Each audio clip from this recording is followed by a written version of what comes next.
এয়ারগুলো কি হবে, এক্সটেন্ড করে উপরের দিকে যাবে, যাচ্ছে। এবার আমাকে বলো, পৃথিবীর মধ্যে হচ্ছে কোরিওলিস ফোর্স চলে, হ্যাঁ তাই না? বাস এই কোরিওলিস ফোর্স কি করবে, উইন্ডগুলোকে দুই দিকে ঘুরিয়ে দেবে। তো এদিকার উইন্ড হচ্ছে যে গিয়ে এখানে এসে পড়বে, কোথায়, 35°তে। এই উইন্ডও সেম এখানে এসে পড়লো, ঠিক আছে। এবার 65°, বলেছিলাম পোলের দিক থেকে একটা উইন্ড আসবে আর ওয়েস্টার্লিজ উইন্ড, দুটো ধাক্কা লাগবে, গরম উইন্ডগুলো কোন দিকে চলে যাবে, উপরের দিকে। তার মানে হচ্ছে এখানকার উইন্ড উপরের দিকে যাচ্ছে, এ আবার উপরের দিকে যেতে পারবে না, নিচের দিকেও আসবে, মানে হচ্ছে কোরিওলিস ফোর্স এদিকেও আসবে, আসলো। এখানেও সেম উপরের দিকে যাবে, 65 করেছিলাম না, 65।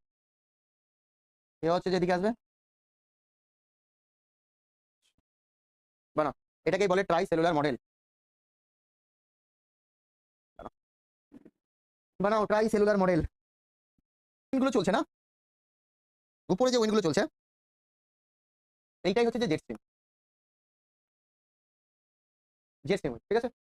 এবার আমাকে একটা কথা বলো, 0°তে প্রেশার কেমন ছিল স্যার? লো ছিল। 35°তে প্রেশার কি ছিল, হাই, কারণ কি শুধু টেম্পারেচার নয়, দেখতে পাচ্ছ এখানকার উইন্ড এখানে এসে পড়ছে, এখানকার উইন্ড এখানে এসে পড়ছে, তো প্রেশার বাড়বে, এখানে স্বাভাবিক। আর এখানকার প্রেশার কেমন ছিল, লো। আর এখানে প্রেশার কেমন ছিল, এখানেও same, pressure high, pressure low, আর প্রেশার হাই, ঠিক আছে। এবার দেখো এখানকার উইন্ড এখানে লো প্রেশার, তো এখানে হাই প্রেশার, এখানকার উইন্ড এখানে আসবে, এখানকার উইন্ড এখানে যাবে, আবার এখানকার উইন্ড এখানে যাবে, এখানকার উইন্ড এখানে যাবে, প্রেশার লো আছে এখানে, এখানকার উইন্ড এখানে যাবে, আবার এখানকার উইন্ড। তো এই যে উইন্ডগুলো আছে না, এই উইন্ডগুলোকে আমরা সারফেস উইন্ড বলি। কি উইন্ড বলি, সারফেস উইন্ড। আর এই উইন্ডগুলোকে কি বলছি, জেট স্ট্রিম উইন্ড। কি বললাম, বুঝতে পেরেছো? তাহলে তুমি দেখো এটা যদি সারফেস উইন্ড হয় তাহলে এর স্পিডটা বেশি হবে না কম? স্যার কম হবে, সারফেস উইন্ড ধাক্কা লাগছে মাটি নিচে ল্যান্ডের মধ্যে গিয়ে, ধাক্কা লেগে লেগে লেগে এগোচ্ছে, আর এ হচ্ছে যে উপরে রয়েছে, এর স্পিডটা কেমন হবে স্যার? এর স্পিডটা হচ্ছে ম্যাক্সিমাম হবে।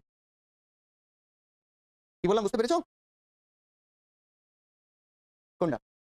এটা হচ্ছে যে, এটা হচ্ছে জেট স্ট্রিম উইন্ড, এই সারফেস উইন্ডটা হচ্ছে যে এয়ার উইন্ড, উপরে উঠছে, এই ইকুয়েটর থেকে প্রায় 18 কিলোমিটার উপরে আছে। কত কিলোমিটার?